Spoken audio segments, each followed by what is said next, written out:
All right, good evening, YouTube. Today I'm making a very simple and easy recipe. This is a peanut butter and chocolate fat bombs. One thing with being on keto, I don't have a problem cutting out carbs and breads and things like that. That's something that I've learned to live with, and it's not the end of the world. For me, the hardest struggle I have is with sweets. I love sweets and I love chocolate and I love sugar. So I have learned with keto to be on it long term. Number one, anyone that knows about keto, you have to keep your fats up. But I have tried to come up with some different keto recipes for fat bombs that kind of speak to my sweet tooth, I guess. First thing I'm going to do is get a half a cup of coconut oil.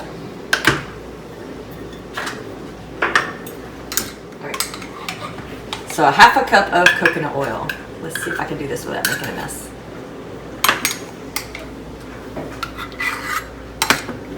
And this I keep out, I usually keep it by the stove so it stays pretty soft all the time. So a little bit too much. Okay, so half a cup, I'm gonna pour it into a small pot.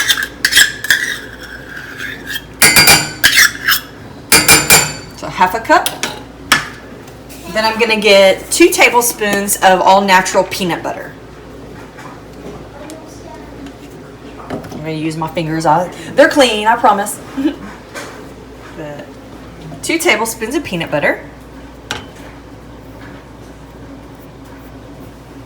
All right, I'm gonna rinse this off real quick. Okay, and I'm gonna get 2 tablespoons. You can use any kind of sugar replacement you want. For me, the best that I've found is Swerve. You can use, I use confectionate sugar just because that's what I have around the house. The confectionate sugar or the granular sugar, those are for me have been the best, but any kind of sugar substitute that you have. So 2 tablespoons. And then I'm going to turn on the pot and I am going to put it on about medium heat until it all melts together. And what I'll do is I'll kind of mix it around and I'll keep an eye on it so that way it doesn't burn, because it'll burn really quick. So I try to kind of keep an eye on it and mix it together and wait until it melts. And it only takes a few minutes. Like I said before, this recipe is really fast.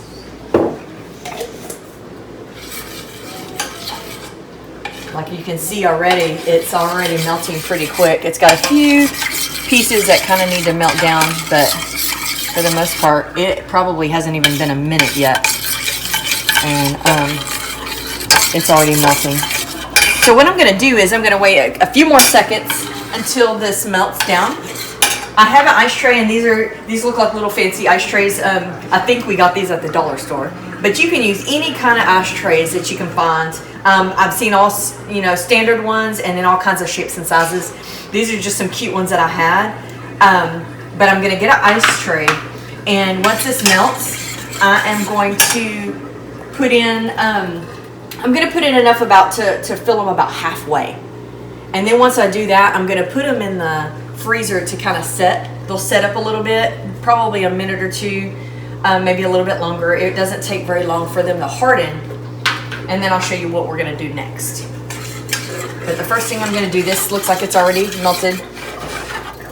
So I'm going to get a spoon and I'm going to spoon in the mixture. Like I said, probably about 1 tablespoonful, but about half of the ice tray I'm putting this mixture in. So this is the peanut butter part.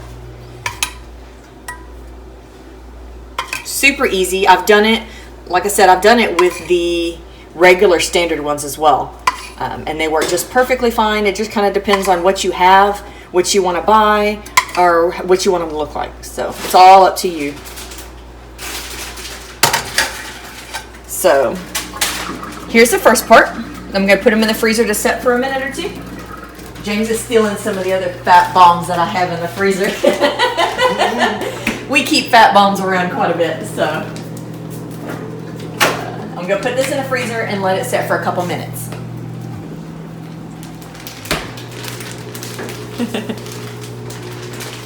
I'm going to keep the burner on for just a minute. This won't take long. But with the peanut butter part, that's in there setting. Now we're going to do the chocolate portion. So whatever's left of your mixture, leave it in the pan. And I am going to add to this 2 tablespoons of cocoa powder. Can I do that? Nope, because it's hot. So 2 tablespoons. And that's it. That is going to be the chocolate mixture. So I'm adding that. The burner's already hot. I'm going to go ahead and turn it off. But the heat from the burner, since this is an electric burner, will still go ahead and kind of heat it through. So here's the chocolate version. And it still has the peanut butter in it too. So it'll have a hint of peanut butter, but it'll have the chocolate in it as well. So as soon as the mixture that's in the freezer hardens up, we will add this to it. I'm going to take it off for a second because it's fully melted. So I'm going to take it off the burner and just let it sit for a minute or two while the peanut butter part is hardening. Another great tip that I've done with this recipe, you can kind of make them different flavors as well. I've gotten different kinds of extracts and I've flavored them differently. I've tried it with almond extract, I've done it with mint extract, and I've done it with vanilla. Either way, either the original mixture or with the chocolate, and it just gives it kind of a hint of another flavor. So yeah, this is a very versatile recipe. I've also done it with almond butter instead of peanut butter. So you kind of make it your own. Once you kind of start off and you get a base and you figure out how to make it, you can tweak it and you can change it a little bit and you can make it your own. Okay, so I'm fixing to go check and see if the peanut butter mixture has hardened. It's been a few minutes. Yep, and see how it's hardened? So they're not moving around, it's pretty firm. So what I'm gonna do is I'm gonna put this back over here and I'm gonna fill up the other half with the chocolate mixture. So I'm just gonna fill it to the top. These are so good. And it's only 4 ingredients, so super simple. I usually make sure I have these ingredients on hand at all times.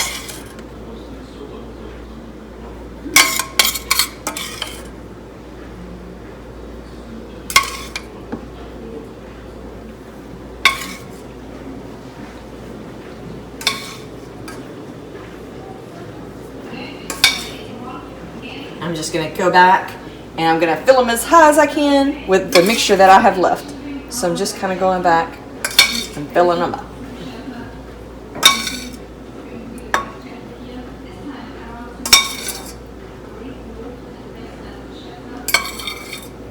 Okay, so now I'm gonna put it back in the freezer and then let these harden up as well and let them set for a few more minutes.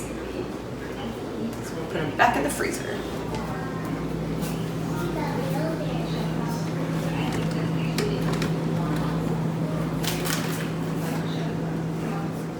Okay, it's been a few minutes. I'm going to take the mixture out of the freezer. See, they've set up really well. So I'm going to crack them. Sometimes they come out, sometimes they don't, as far as just coming out easily. I try to slam them down. Oh, we got one.